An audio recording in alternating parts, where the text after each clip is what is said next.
Hey, I'm Oscarito, and this is the movie Escape. A young man obsessed with getting into prison commits a bunch of crimes, but even behind bars, he is dissatisfied with the excess of freedom and is determined to obtain harsher incarceration conditions for himself.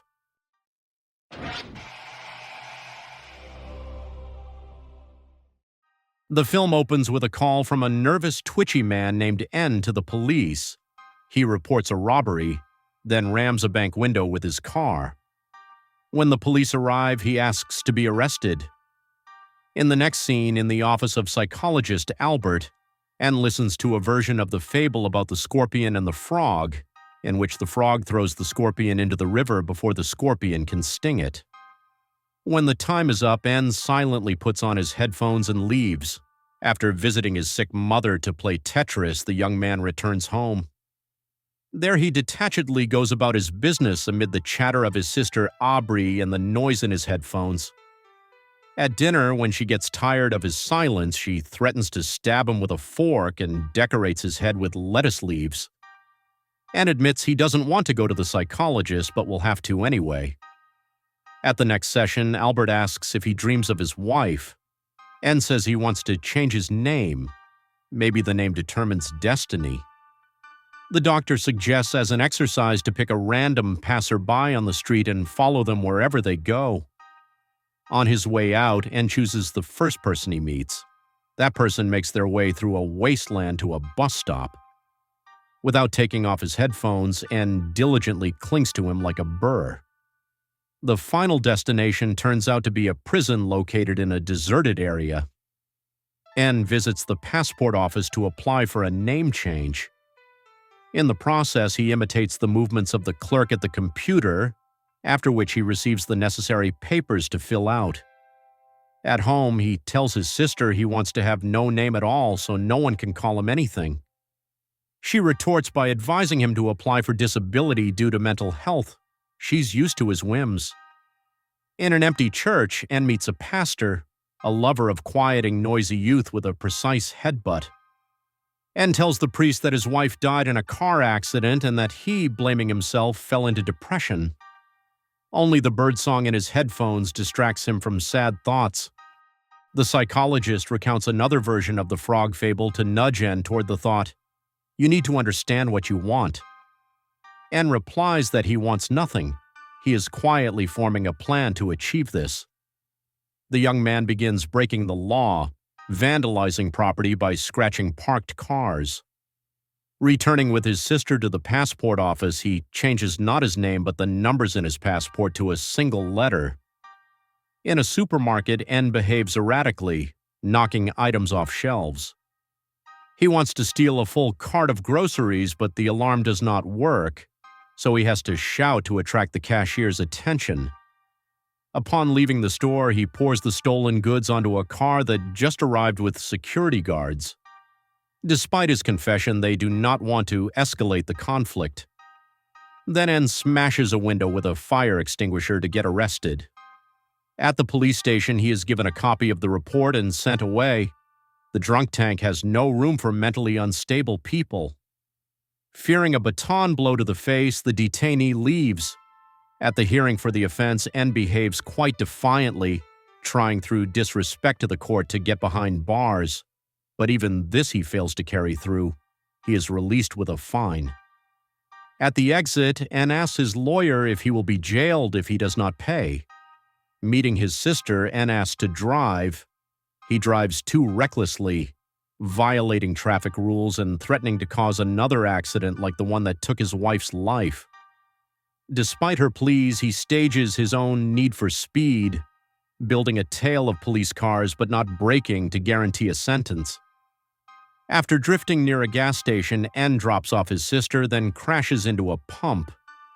Police surround the car where the driver waits for arrest. However, after this GTA-style performance, N again faces the same judge who handled his earlier case. The old man does not want to indulge the whims of the city eccentric and acquits him. N shows dissatisfaction, which leads to a quarrel. Staff have to pull them apart. Then N simply goes to the prison, hoping they will let him in. but the guards politely ask him to walk away in an anatomical direction. His attempt to break into the prison ends with a butt stroke to the nose. Later, sitting on a nearby outcrop, N catches a rabbit and throws it into a sewer hatch, then follows it down. He inspects an underground tunnel illuminated by an idea, and orders a pickaxe and shovel. In the evening, having decorated a child's bicycle with the tools, he rides to the same sewer where he sacrifices another rabbit and begins digging through the wall. The plan of digging the tunnel consumes all his thoughts. By day, N sleeps. By night, he chips away at concrete. For each trip to the excavation site, he steals a new bicycle. Soon his efforts bear fruit. In the tunnel, a mud-smeared man squeezes through and escapes. With no other choice, N crawls through the tunnel after him. It leads to a prison cell where the hole in the wall is carefully covered with a poster. Not believing his luck, N lies on the bunk and falls asleep. In the morning, a guard wakes him and the volunteer prisoner is sent to trial. Now the judge is forced to sentence him to 2 years, promising to annul the decision at the first opportunity. Fools should not twist the law. Since the sentence begins tomorrow, N goes home to get ready. In the morning, he shaves his beard, combs his hair, puts on a suit, and Aubrey drives him to prison where they say goodbye. N enters the penitentiary where he is assigned a number, photographed for the record, and issued optional prison clothes. Anyone can stay in their own clothes. Then he meets the warden, who asks him not to cause trouble. Next, N is led to a cell where he will live long and happily like in a fairy tale. At lunch, he encounters a prison downside, no favorite ice cream on the menu, nor larger portions. At the table, they ask him why he was imprisoned, and N answers that he broke the law, and that is forbidden. During yard time, he straightforwardly sits next to a group of inmates. He saw them passing something which is prohibited.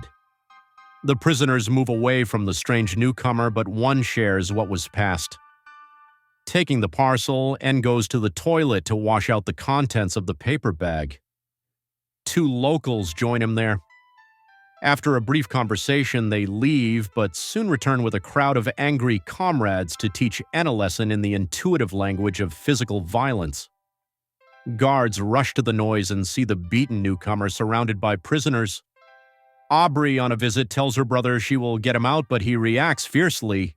He does not want to leave his comfort zone. Later, local homosexual inmates visit him to find out what kind of protection he has. One cannot behave so provocatively in prison without patronage, but he only repeats that inmates are forbidden to be in cells in pairs, completely ignoring the hints. The psychiatrist Julian visits N in the cell, a very calm and knowledgeable man. He asks about the newcomer's condition, offers help, and tries to understand the reasons for his behavior. N rejects any support, saying he is here voluntarily and wants only one thing: harsh prison conditions. Julian explains that the law prescribes certain limits for detention and that complete deprivation of freedom will not yield the desired result. He tries to convince N that one can find meaning in prison and change, but the young man irritably says this is not his goal. In the cell, N meets other inmates, including real criminals, and those imprisoned by injustice or accident. They tell him about life inside, the strict hierarchy rules, and how to survive and even gain respect. Though reluctant to admit it, N gradually begins to understand that imprisonment is not only physical confinement, but a complex psychological struggle with oneself and the outside world. One day, the prison is engulfed in a riot. Inmates protest against detention conditions. Although feeling internal conflict, N participates in this struggle but tries to do so peacefully, without violence. Journalists, including Santos, try to learn more about the events inside. Santos is particularly interested in N, seeing something special in him, a person who wants to change the system from within. After the riot ends, N receives a new sentence: transfer to a maximum security prison. At first, he sees this as a defeat, but later realizes it is a new challenge and opportunity. In the new cell, conditions become even harsher. The walls are padded with soft material to prevent injuries, but even this does not stop N. He continues banging his head against the wall, trying to reach the desired punishment threshold. Guards have to securely strap him with belts and even feed him with a spoon to avoid dangerous situations.